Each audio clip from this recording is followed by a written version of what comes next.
Welcome to Blessed Man Meditations, everyone. My name is Andy. On this channel, we look at various apologetics resources in defense of the Christian faith, the Christian worldview, uh, in response to some claims made by skeptics to try to discredit the Christian worldview. Currently, we're going through a series on I Don't Have Enough Faith to Be an Atheist by Norm Geisler and Frank Turek. These are the contents of that book. In a previous video on this channel, we went through the introduction, just getting started on the study. So this time we will handle, Can You Handle the Truth?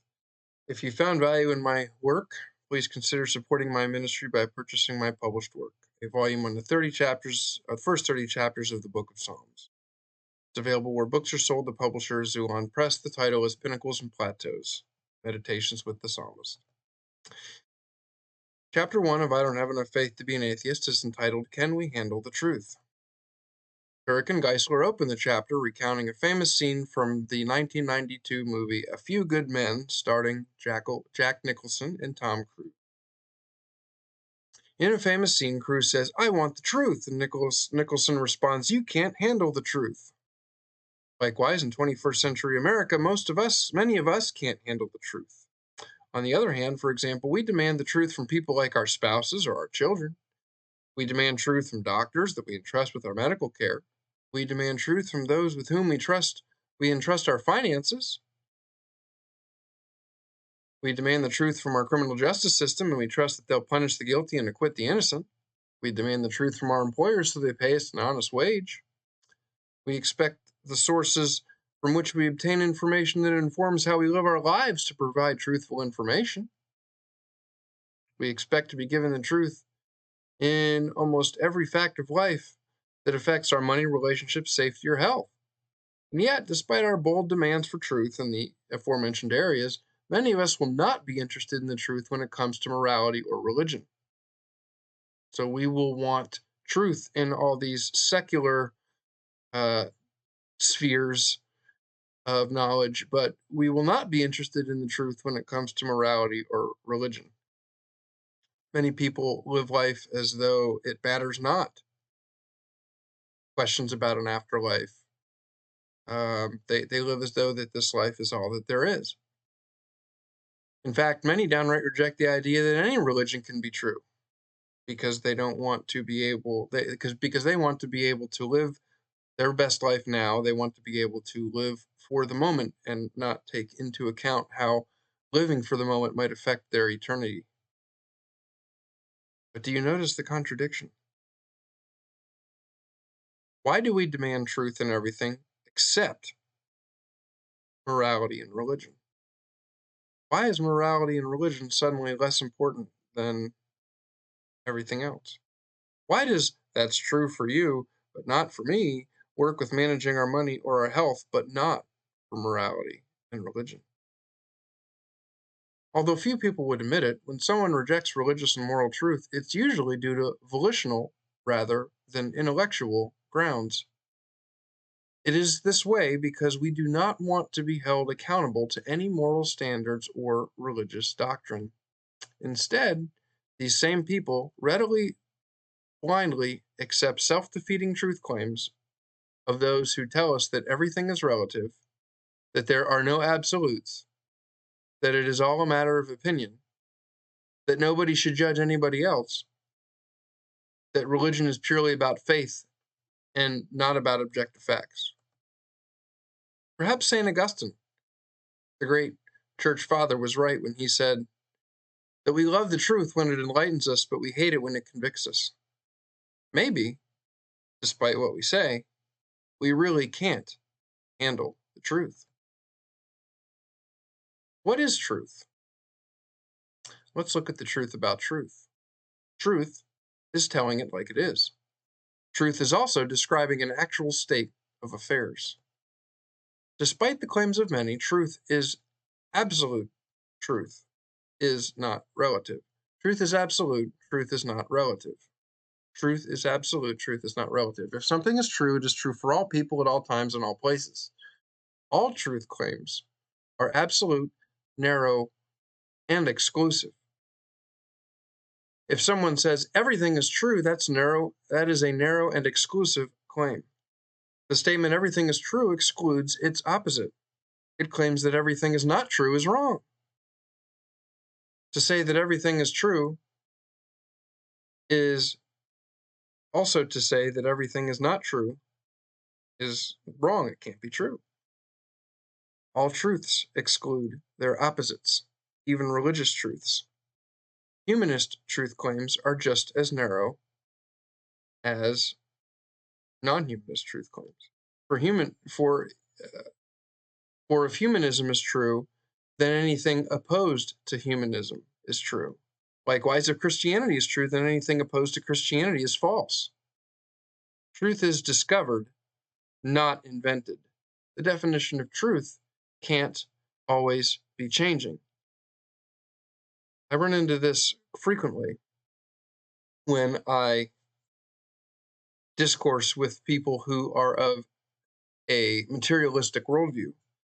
Their definition of truth, when I hear them speak, their definition of truth regularly changes, consistently changes, because it's their source for truth is based on a shaky foundation that is always changing, a soft soil foundation as opposed to the rock of the word, which doesn't change.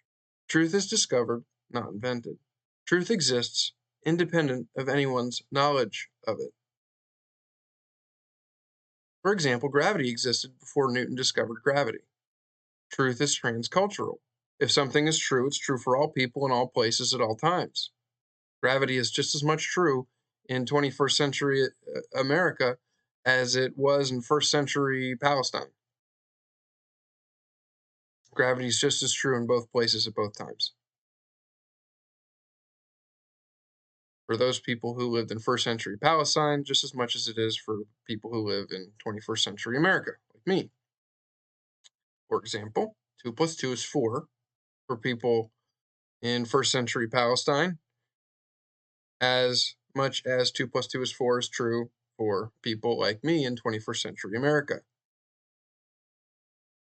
2 plus 2 is 4 is an objective truth for all people in all places at all times. Truth is unchanging even though our beliefs about truth change. For example, when we began to believe the earth was round instead of flat, the truth about earth didn't change, only our belief about earth changed. Earth didn't change from being flat into being round. It's always been round and didn't change from flat into round. Beliefs can't change a fact, no matter how sincerely one holds beliefs. For example, someone can sincerely believe that the world is flat, but that only makes that person sincerely mistaken. Truth is not affected by the attitude of the one professing it.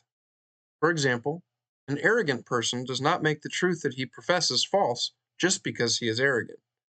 His arrogance doesn't change the truth that he supports into a falsity. If it's true, no matter the demeanor of the person professing it. In addition, a humble person does not make the error he professes true. You can be sincere, and you can be humble, and you can be genuine, and you can be kind, and you can be mistaken. Your attitude, the attitude with which you convey something, does not make that you convey more or less true. All truths are absolute truths. Even truths that appear to be relative are really absolute. For example, I, Andy Bayshore, feel warm on September 17th, 2022 may appear to be a relative truth, but it's actually absolutely true for everyone everywhere that I, Andy Bayshore, had the sensation of warmth on that day. In short, contrary beliefs are possible, but contrary truths are not possible. Contrary beliefs are possible, but contrary truths are not possible. We can believe everything is true, but we cannot make everything true. But how do we deal with the modern assertion that there is no truth? We deal with it by employing what Turek and Geisler call the roadrunner tactic. If someone said to you, I have one insight for you that will absolutely revolutionize your ability to quickly and clearly identify false statements and false philosophies when you hear them that permeate our culture, would you be interested? The roadrunner tactic is how you do that.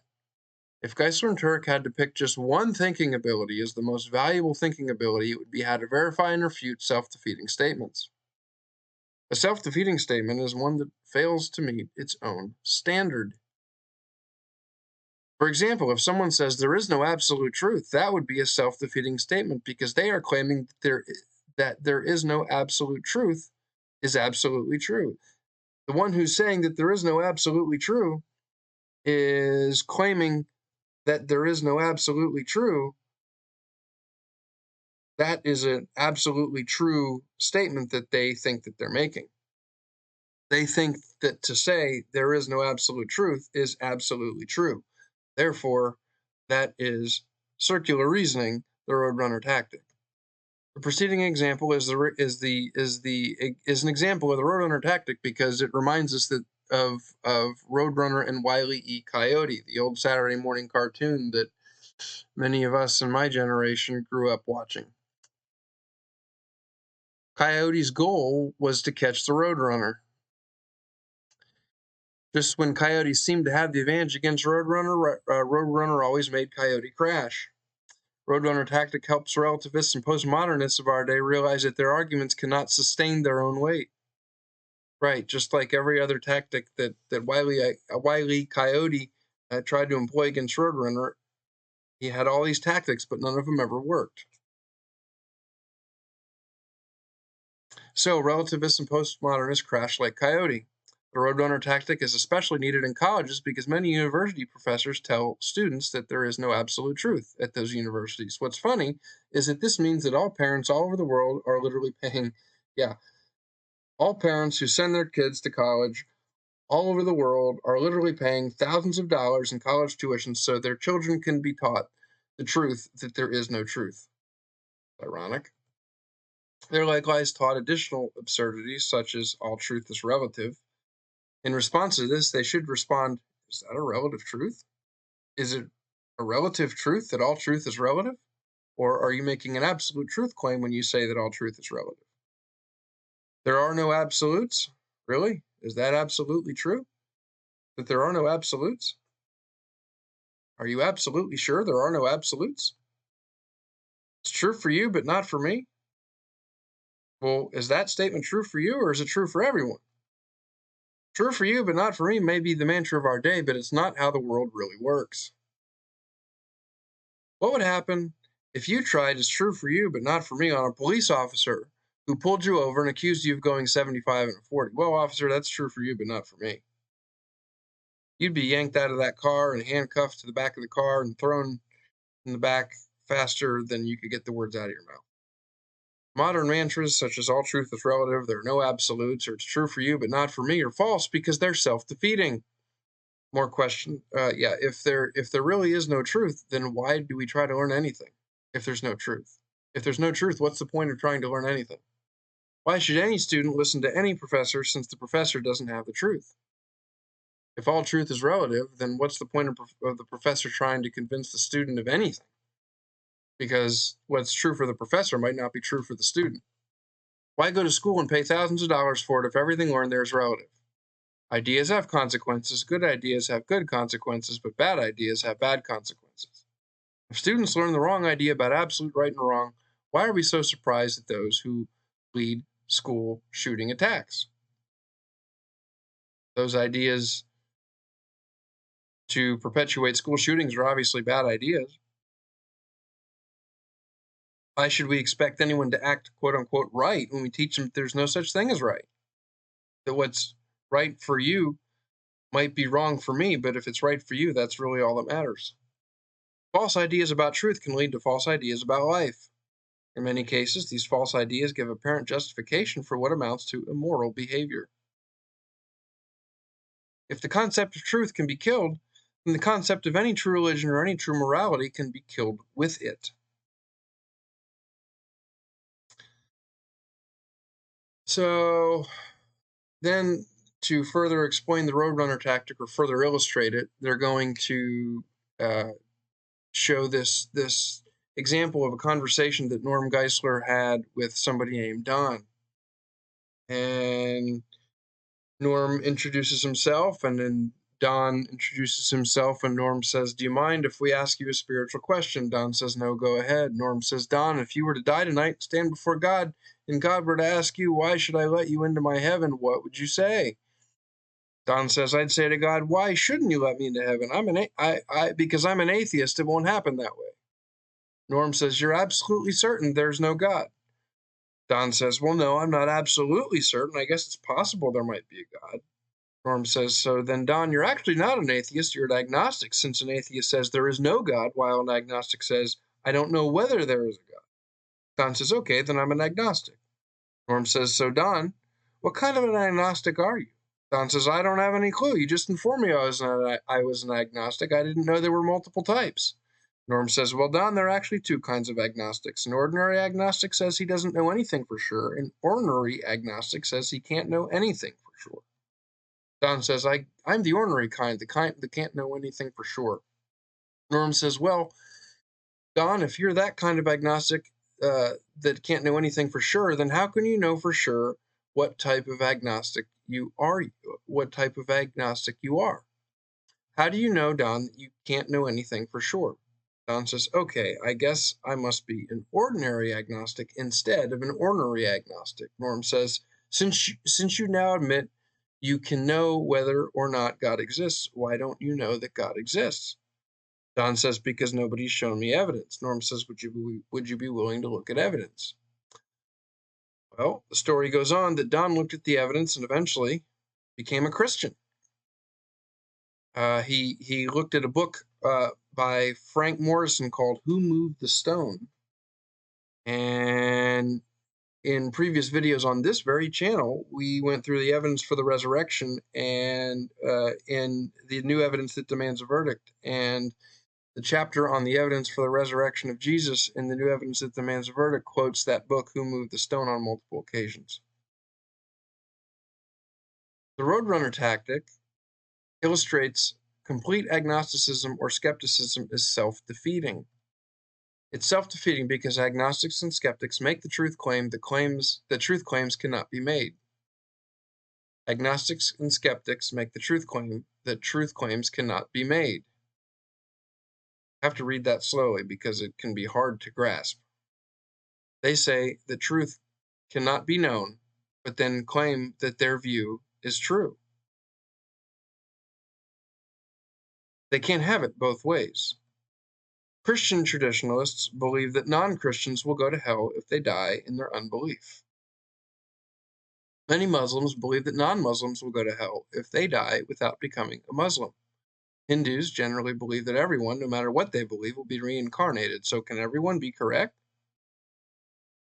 Obviously not. In fact, world religions have more contradictory beliefs than complementary beliefs. And this is why I've heard of people becoming atheists, because, well, one of the reasons why people become atheists is because of all the confusion among all the different types of religion. The notion that all religions teach basically the same thing is obviously not correct, as we've just seen from this brief example. While it's true that most religions have some kind of similar moral code, this similar moral code happens because God has implanted right and wrong on our consciences. He's written the law of God on our hearts.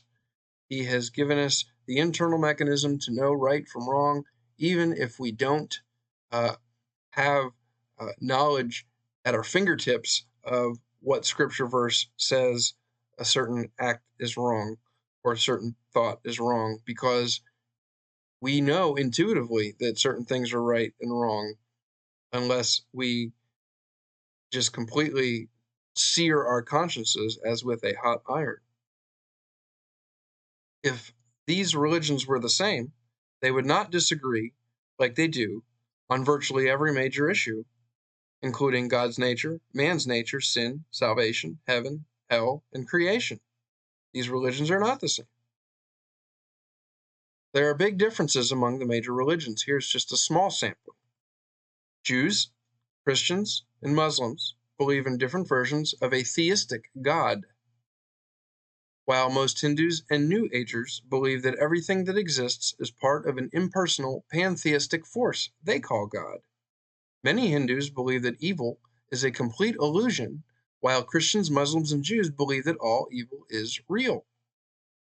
Christians believe that people are saved by grace, while all other religions, if they believe in salvation at all, teach some kind of salvation by good works.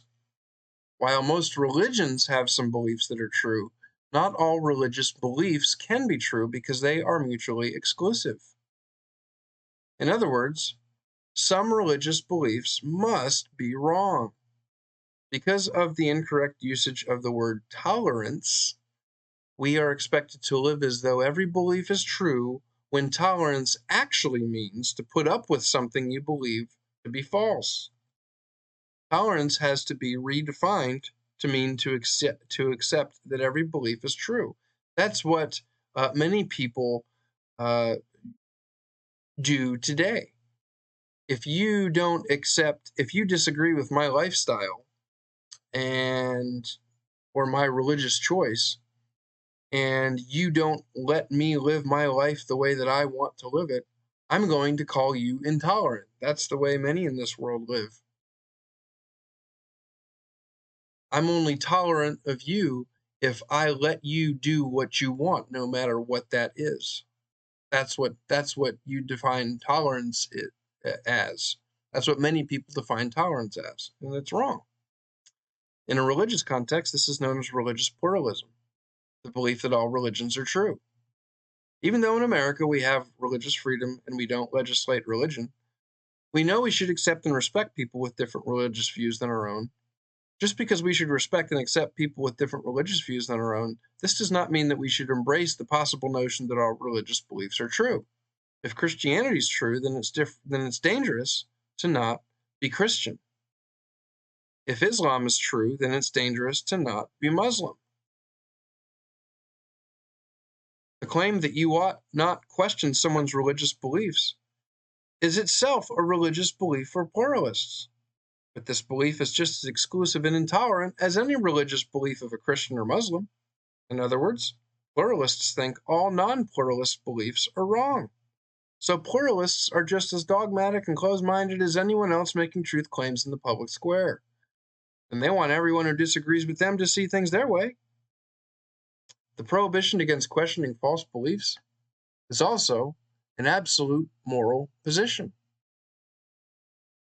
Why shouldn't we question religious beliefs? Would it be immoral to do so?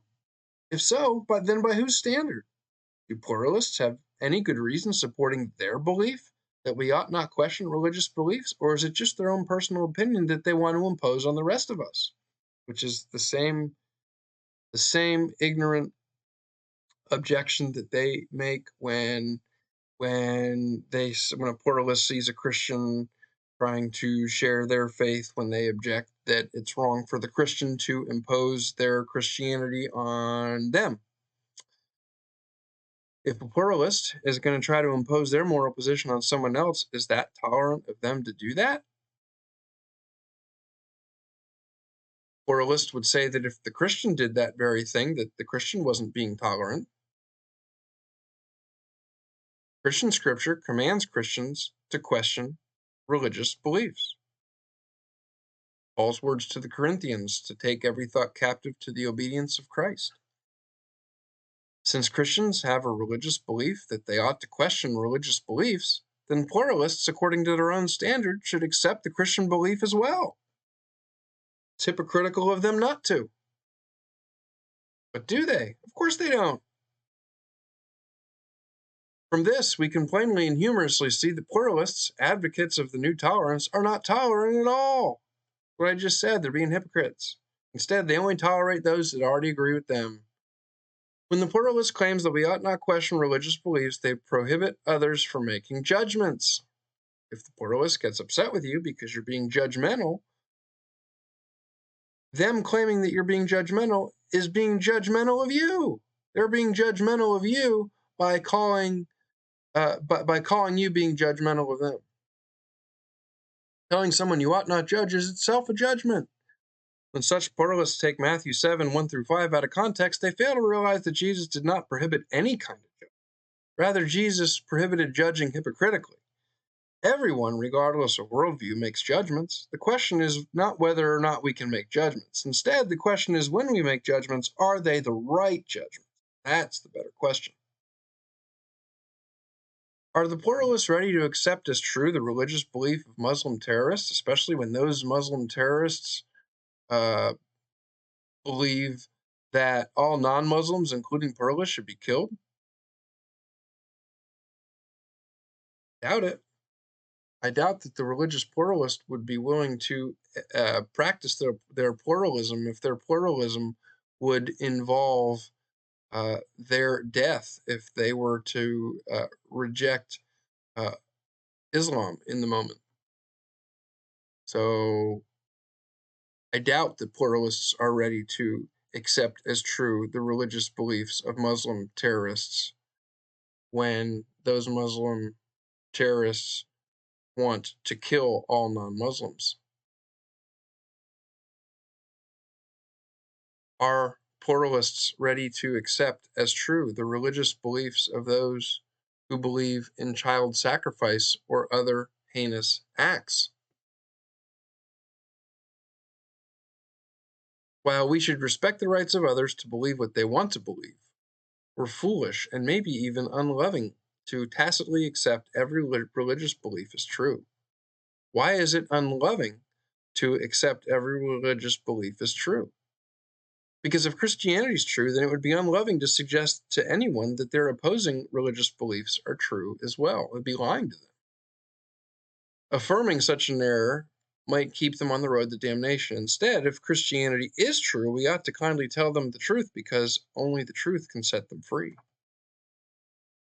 What does the vast plurality of religious beliefs tell us about truth in religion? Since there are so many different religious beliefs, what can that tell us about the truth of religion? At first glance, it might appear that the existence of so many contradictory beliefs just reinforces the truth that the truth of religion cannot be known. But actually, the exact opposite is the case. Everyone comes to a different religious conclusion about what they sense in the world. As a result, we're told that no one religion has the truth. Instead, we're told that religious truth is relative to the individual, that it is subjective rather than objective. We can see the truth in religion. Many who deny there is truth in religion are not physically blind to religious truth. Many who are blind to religious truth willfully blind themselves. Such people willfully blind themselves because if they were to admit the truth about religion, they would have to admit things that would make them unhappy when they look in the mirror. Conviction is not a happy thing. If we open our eyes and stop hiding behind the self-defeating claims, like truth cannot be known, then we too will be able to see the truth. So in summary, number one, despite the relativism that emanates from our culture, truth is absolute, truth is exclusive, and truth is knowable. To deny absolute truth and its knowability is self-defeating. If you say to me, there is no absolute truth, or you cannot know that something is true absolutely, I can say to you, are you absolutely true? Are you absolutely certain that's true? Self-defeating. That's an example of using the roadrunner tactic. It turns a statement on itself and helps expose the self-defeating and thus false statements that are so common today. An example of such a self-defeating statement is there is no truth. To which you can respond, is that true? Or when someone says all truth is relative, you can say, is that a relative truth? And if someone says you can't know truth, I can say, then how do you know that? Basically, any statement that is unaffirmable because it contradicts itself must be false. Relativists are defeated by their own logic. Truth is not dependent on our feelings or our preferences. Something is true whether we like it or not.